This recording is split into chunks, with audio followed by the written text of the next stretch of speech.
Umaaray ang mga pasahero sa Obando, Bulacan dahil sa nadagdagan nilang gastos sa pamasahe ngayong mataas ang baha roon. Jeep na biyaheng Paco Monumento hanggang sa barangay Panghulo na lamang, Rafi, masyado na raw mataas ang tubig baha at masisira lamang ang kanilang makina kung sila'y magpipilit pang bumiyahe. Samantala, Rafi, ay 13 barangay pa rin sa Valenzuela City, Polo area ang patuloy na lubog sa baha. Wala ring pasok mula preschool hanggang high school sa public at private high school. Sa Obando po ito, sa Bulacan.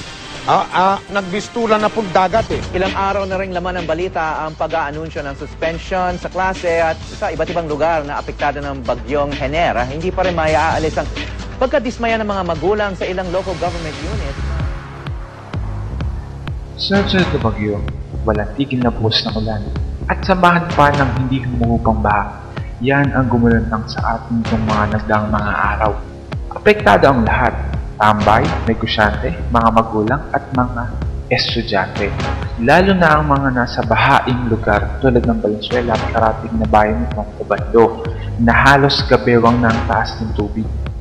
Madali lang daw ang mag-aral kung sasamahan ng sipag at tiyaga. Pero kung ang problema mo naman ay baha, masakit na sa bulsa, masakit pa sa kalooban. Na kung bakit ba kaming mga nasa kolehiyo madalas naiiwan ng suspension ng klase.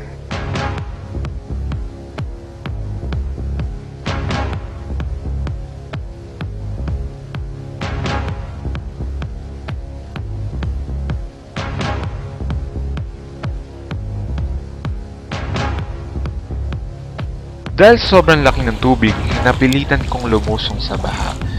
Naghihintay na sa labas ang sasakyan kong bangka para sa susunod na destinasyon. Mahaba-habang biyahe na naman to, patungo sa eskwelahan. Adventure kumbaga.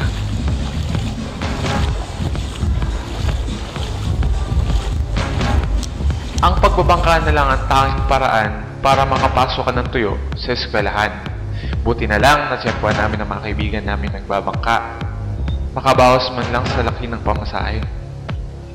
Ilang araw na rin lubog ang Valenzuela at Obando sa baha dahil hindi mawala-wala ang tubig na ito, ang tubig ulan na binuhos ng bagyong Hener. Malaki-laking perwisyo din ang inaabot ng mga estudyante para lang suungin ang baha para lang makapasok sa eskwelahan. Perwisyo at malaking gastusin ang kinakaharap ng estudyante tuwing may baha, lalong-lalo na kapag ganito kagrabe ang baha. Sobrang taas ng tubig talaga.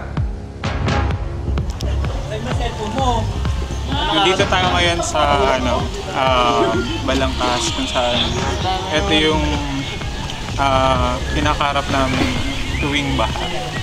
So kung makikita nyo, naglalakad din tao kung gano'ng kalaki yung baha. So tingnan nyo naman sila. Tapos kung yung mga estudyante pa sa mga malalayong school kagaya ng Maynila, talaga namang kinakaharap niyo yung kalbaryo na ito. Dahil nakasakay tayo sa kung di tayo nakasakay dito, doon tayo sasakay sa Pride kung saan sobrang lubog na yung baha. Mahirap kasi kailangan mong sumakay pa sa bangka, ganito, tapos di mo alam kung bigla lang tatao. Tapos ang mahal ng pamasahe, buwis buhay. Kumbaga, buwis buhay, tapos ganito yung dadaanan. Parang syempre kung hindi ka sanay magbangka, matatakot ka. Yun. Ano masasabi mo sa mga hindi pag-suspend din ng mga klase? Hindi kasi nila nararamdaman yung ganito, hindi nila nakikita, hindi nila nararanasan, kaya hindi nila alam yung pinagdadaanan ng estudyante kung bakit hindi sila makapasok kasi ang hirap naman talaga pumasok. Siguro kung dito sila nakatira, ganyan, sasabihin din nila na bakit hindi ko isuspindi yung klase. Yun.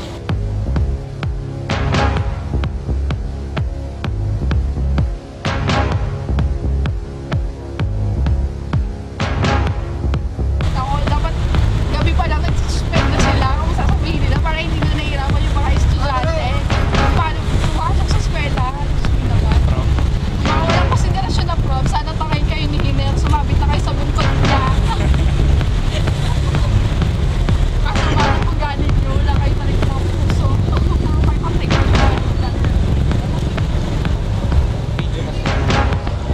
Anong kalidad kaya at sitwasyon para masuspende ang klase? Eto lang ba yung nakikita or napapakinggan sa balita sa radyo? Paano kung talagang napeperwisyo at talagang sumusuong sa mabigat na suliranin ang estudyante? Paano kung hindi na talaga makapasok? Ganito ba natin tratuhin ang tinatawag nating mga pag-asa ng bayan?